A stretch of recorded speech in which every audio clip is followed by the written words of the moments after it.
Turn off your phone, close the door, put on headphones, get your notebooks out.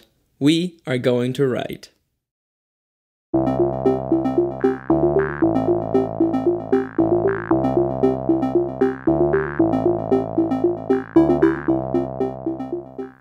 Welcome back to the Virtual Writing Academy, the show where we improve our writing and I make you very sad, apparently. This week we're going to be looking at the harsh reality of being a hero. So yes, prepare to cry. While you go get some tissues, let me explain how class works for those of you joining in for the first time. Class will begin with a writing exercise. I will shut up, put on some music, and you will write. Once the time is up, you will stop writing and I will start talking again. Simple as that. Once we're done with today's exercises, we will meet again and talk about our experiences. There's a little lesson hidden behind this exercise, but I will not tell you what it is until the end. Why? Because the best learning is done by doing.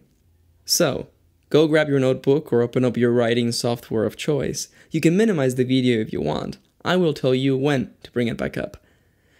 In the meantime, I will put on some music. Something, oh yes, very, very sad.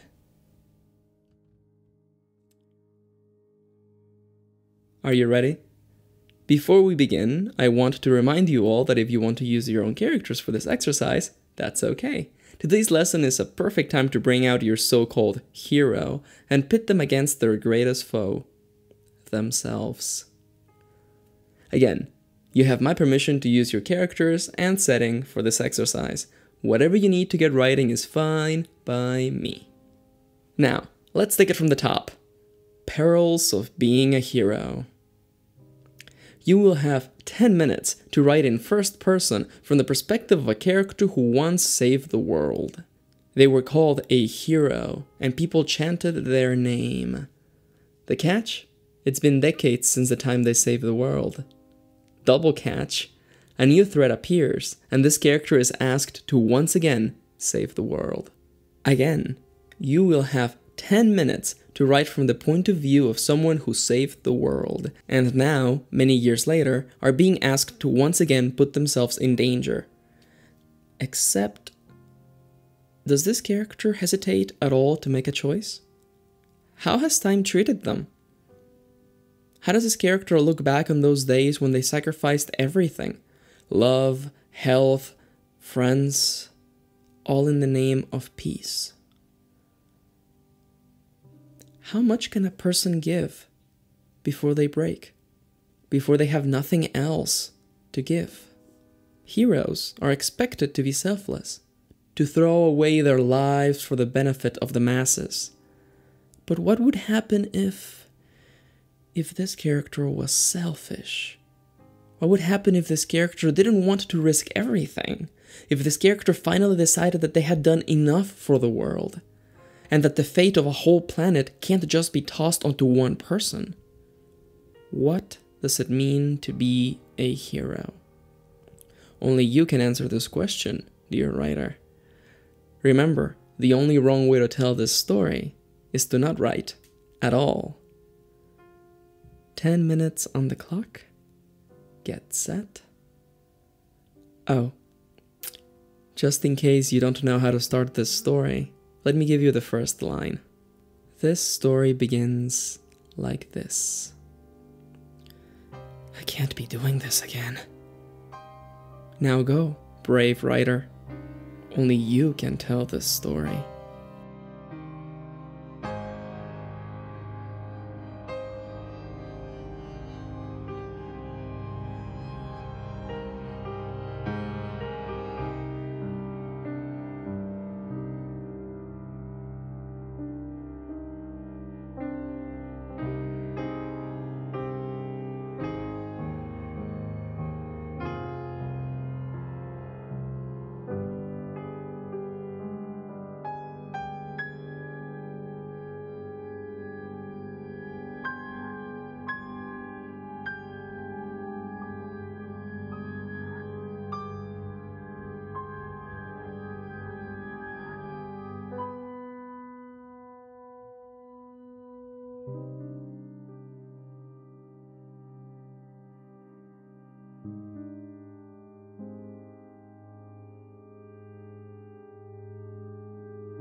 60 seconds remaining.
Alright, time's up, pencils down, fingers off the keyboard. If you minimize the video, bring it back up. Let's take a deep breath.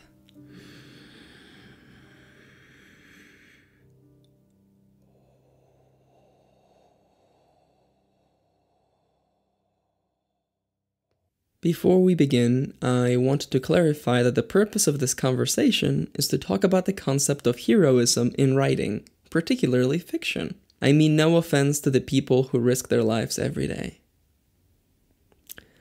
Someone asked a very clever question.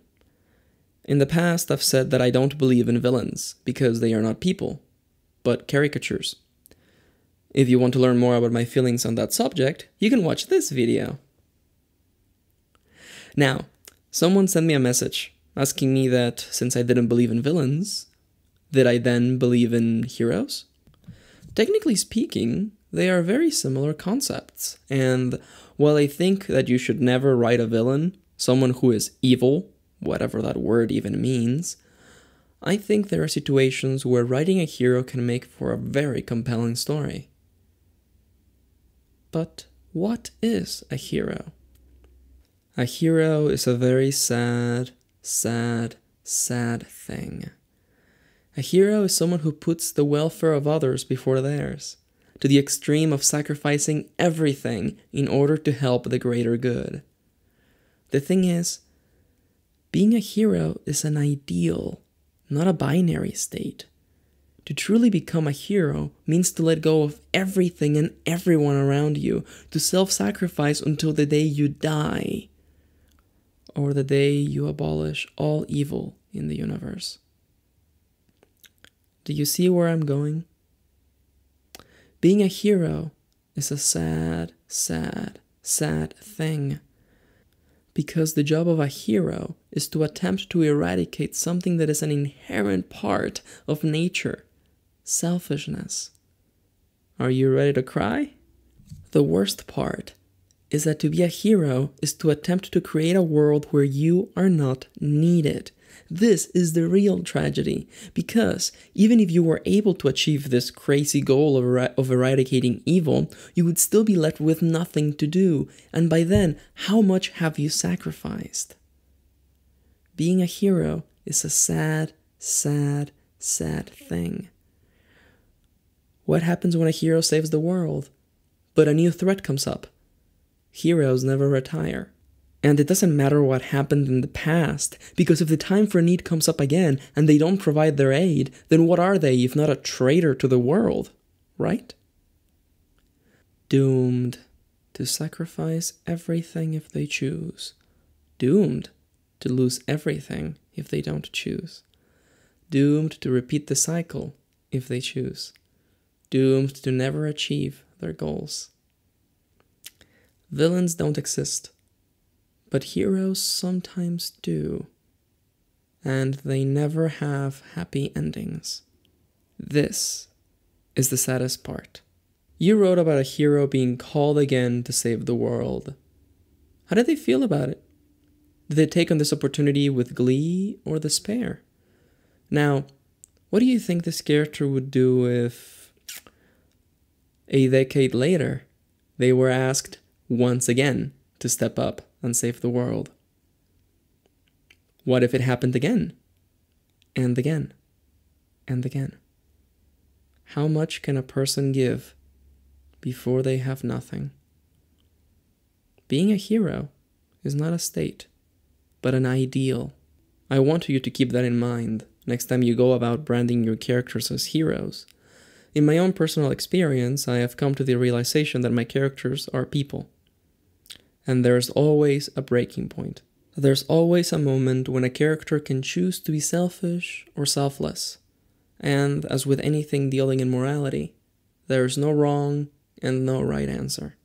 Now, I am not saying that you should never write heroes. What I am saying is that you should be mindful of what that means. Because I find that a lot of people toss the ideal of being a hero without looking at the consequences. Trust me, there was a time when I thought I was writing heroes, and I quickly realized that they were no such thing. Because they were not ideals. They were people. And people make mistakes. And people are selfish. And people become bitter. And people become angry. And people get tired of being used. All of this makes for good drama and good storytelling. Remember that. I hope I didn't make you all too sad today. Let me just take a sip of my coffee real quick. Ultimately, I think this is all actually really good advice. I mean it. Yeah, it's kind of depressing when you think about it, but, stories don't often have happy endings, or ultimately the happy ending, comes out as a sort of escalation to the combination of all of the events and the conclusion of a story, Ultimately, 99% of a story is struggle. And what is struggle if not mistakes, and the conflict between selfishness and selflessness, and the conflict between ideals and bitterness, anger and hope, and the line between where we are and where we want to be. All of that makes for good storytelling. I hope you have enjoyed this video. If you ever want to experience this exercise again, you know where to find it. If you did enjoy the video, or if it made you very sad, make sure to give it a like and subscribe if you want more. Also, if you want your daily dose of writing advice and prompts, please head over to my blog. Thank you for watching, and I will see you next time. Your makeup's running a little bit, by the way. No, it looks good. It looks good, I swear, it looks good. It works for you. It works for your face type. I'm just saying, maybe you're not aware your makeup is running. And no, I'm not sorry.